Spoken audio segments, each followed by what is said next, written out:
Shalom everyone! Kumusta po ang bawat isa? Muli tayo po ay nagpapatuloy sa pakikinig at pagbabasa ng salita ng Panginoon.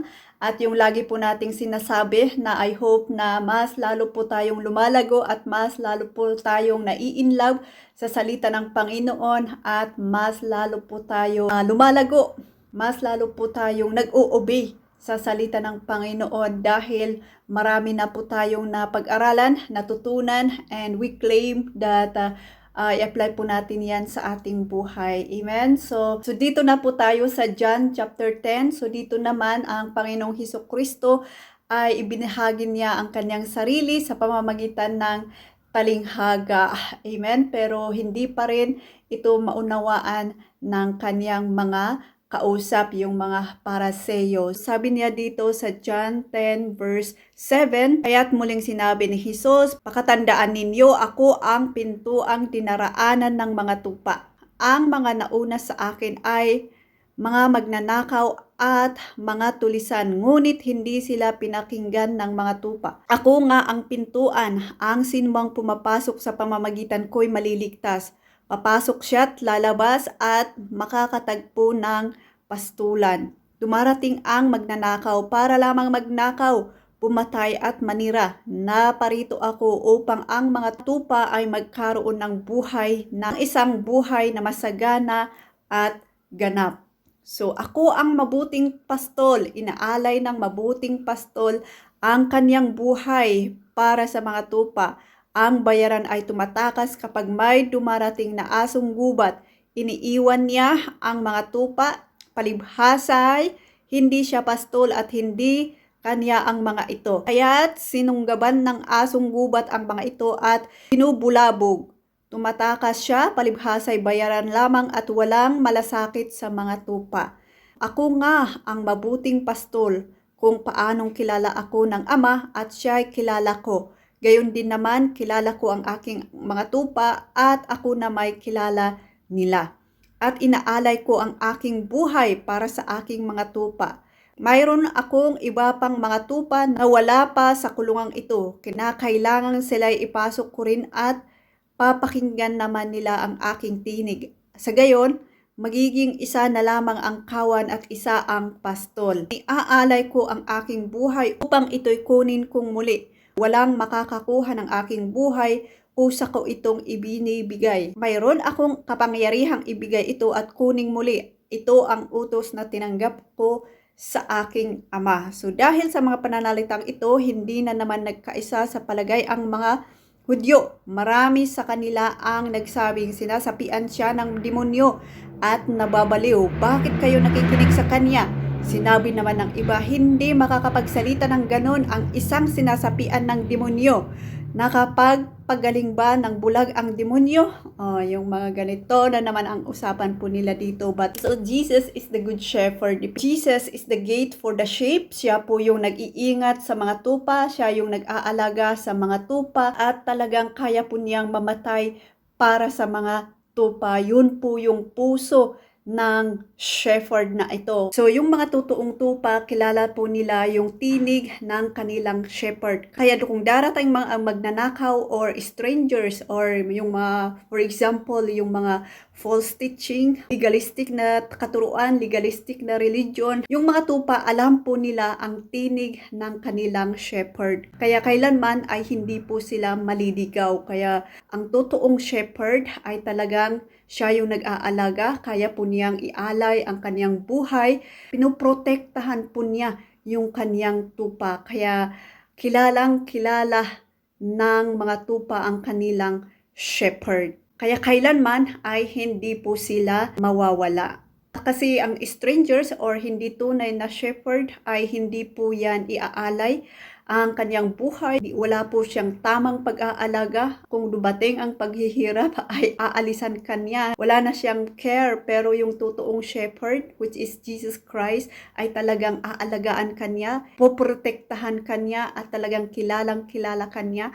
And talagang buhay yung ibibigay niya sa iyo. Sabi niya sa John 10:10, dumarating ang magnanakaw para lamang magnakaw, pumatay at manira. So ang Panginoong Hesukristo, naparito po siya upang ang tupa ay magkaroon ng buhay, ng isang buhay na masagana at ganap. Amen? So ito po yung ipinagkaloob ng Good Shepherd, yung magkaroon po tayo ng buhay completely at masagana. So lahat po ba tayo ay masagana? Amen? So sabihin, we are completely satisfied kahit wala po tayo maraming pera, but we are completely satisfied because of the Good Shepherd, which is Jesus Christ. Kaya napakabuti po talaga yung kalooban ng Panginoon sa atin. Hindi po niya inililigaw ang kaniyang mga tupa. Alay ng Good Shepherd ang kaniyang buhay. Kusa po niya itong inialay.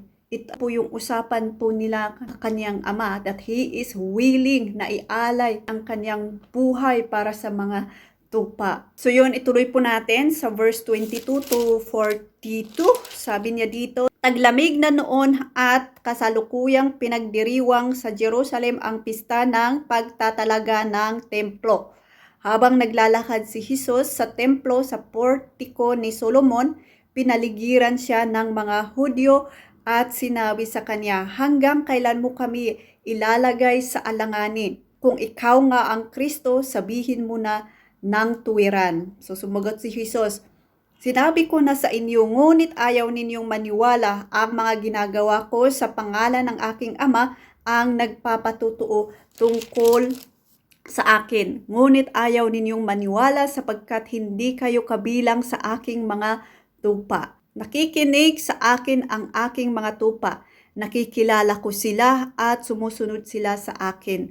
Binibigyan ko sila ng buhay na walang hanggan, kailanman hindi sila mapapahamak at hindi sila maaagaw sa akin ninuman.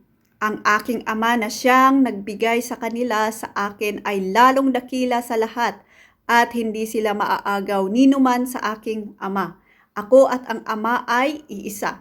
Ang mga pinuno ng mga Hudyo'y muling dumampot ng bato upang batuhin siya. Kaya't sinabi sa kanila ni Jesus, marami akong mabubuting gawang ipinakita sa inyo mula sa Ama. Alin ba sa mga ito ang dahilan at ako'y inyong babatuhin? Sumagot ang mga pinuno ng mga Hudyo, hindi dahil sa mga mabubuting gawa kaya ka namin babatuhin, kundi dahil sa paglapastangan mo sa Diyos, sapagkat nagpapanggap kang Diyos bagamat tao ka lamang. Tumugon si Jesus, hindi ba nasusulat sa inyong kautusan? Sinabi ko, mga Diyos kayo, ismuldi. Mga Diyos ang tawag ng kautusan sa mga pinagkatiwalaan ng salita ng Diyos. At hindi maaaring ipawalang bisa ang sinabi ng kasulatan. Ako'y pinili at isinugo ng Ama. Paano ninyo ngayon masasabing nilalapastangan ko ang Diyos dahil sa sinabi kong ako ang anak ng Diyos? Kung hindi ko ginagawa ang mga pinapagawa ng aking Ama, huwag ninyo akong paniwalaan. Ngunit kung ginagawa ko ang mga ito, paniwalaan ninyo ang aking mga gawa. Kung ayaw ninyong maniwala sa akin, sa gayon matitiyak ninyong nasa akin ang Ama at ako'y nasa Kanya. Kaya tinangkanan naman nilang dakpin si Jesus, ngunit siya'y nakaalis. Muling pumunta si Jesus sa ibayo ng Jordan, sa puok na dating pinagbabautismuhan ni Juan. Habang naroon siya'y maraming lumapit sa kanya. Sinabi nila, si Juan ay walang ginawang himala, ngunit totoo ang lahat ng sinabi niya tungkol sa taong ito. At dooy maraming sumampalataya kay Jesus. And so nakita po natin dito na kahit marami pong ipinakita ang Panginoong Hesukristo, nasabi po niya na He is the Messiah, pero hindi pa rin po sila naniniwala. Paulit-ulit, pero ganun pa rin yung patient ng Panginoon na ipakilala ang kanyang sarili, that He is the Messiah. Niya, yung mga tupa ko, kilala nila ako at kailanman ay hindi po sila mapapahamak at hindi sila maaagaw sa akin ninuman. Ang aking Ama na siyang nagbigay sa kanila sa akin ay lalong dakila sa lahat. Ako at ang Ama ay iisa. So, nang narinig na naman po nila ito, ay akala po nila ay ipinapantay ng Panginoong Hesukristo ang kanyang sarili sa Ama. Kaya gusto po nilang batuhin ang Panginoong Hesukristo, hindi dahil sa mga miracles na ginagawa po niya, kundi dahil ang alam po nila ay ipinapantay po niya ang sarili niya sa Ama, which is hindi po nila maintindihan kasi ayaw po nilang tanggapin. Ayaw po nilang maintindihan kasi nga nandoon sila sa kautusan, nandoon sila sa pride po nila, pinanghahawakan po nila. So nakita po natin dito na kahit gaano po nila gustong batuhin ang Panginoon is siya yung umiiwas. Kaya super po talaga na marami po tayong napapakinggan ng salita ng Panginoon. And it's still that a lot of people are not believing that the Word of God is katotohanan. Kaya napakabilib din po ako sa mga believers, pastors, sa mga leaders na talagang kahit gaano kahirap, but they still continue to share the gospel, but they still to continue the goodness of God because they believe that ito po yung katotohanan na makakapagbigay ng buhay na walang hanggan. Kaya I hope na ganoon din po tayo na we claim that our shepherd is Jesus Christ. Kaya let's continue kahit ano man po yung mangyari, yung pambabato po nila sa atin, persecution or whatever, as we know how to umiwas. Kasi ganon din po ang ating shepherd na si Panginoong Hesus Kristo. Nakita po natin dito na even though that they reject Jesus Christ, He is still patient to teach us, to lead us, kasi yun po yung character ng good shepherd. He still love us. He is still there, willing na turuan po tayo, willing to die, willing to protect us, willing to lead us, di po ba? Willing to, willing to take care of us, willing to give us hope. His intention is magkaroon po tayo ng buhay na walang hanggan. And He preserve that salvation na ipinagkaloob niya po sa atin. He keep it into His life. He keep it. He preserve and He is a keeper of our salvation. Diba? Talagang iniingatan po niya tayo as a sheep. Kaya napakaganda yung offer ng Panginoong Hesus Kristo sa atin. Hope na always remember na ang trabaho ng kaaway ay manira, magnakaw, at pumatay po sa ating pananampalataya sa Panginoong Hesus Kristo. Kaya yung mga stranger, sinabi po dito, it's either religious people, legalistic, mahilig sa roles, yung mga ganon. Kaya sabi niya dito na yung mga tupa ko, kilala nila ang tinig ko, di listen and di follow. Ayan, so check ourselves kung talagang tayo po ay nakikinig at nagfa-follow sa ating Good Shepherd, sa Panginoong Hesus Kristo, kasi ang totoong tupa ng Panginoong Hesus Kristo ay nakikinig at sumusunod po sa Kanya. Amen? So, examine ourselves if tayo po ay totoong tupa ng Panginoong Hesus Kristo. Amen? Nakilala po natin ang Kanyang tinig and we follow Him. We know how to listen.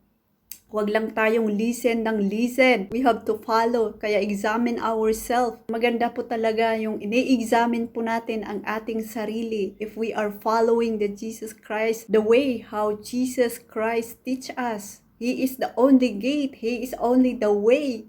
He is our good shepherd who is willing to die. And He died for us. Di ba? So, yon. Glory to God. Maraming salamat muli at hanggang dito lamang po at shalom shalom.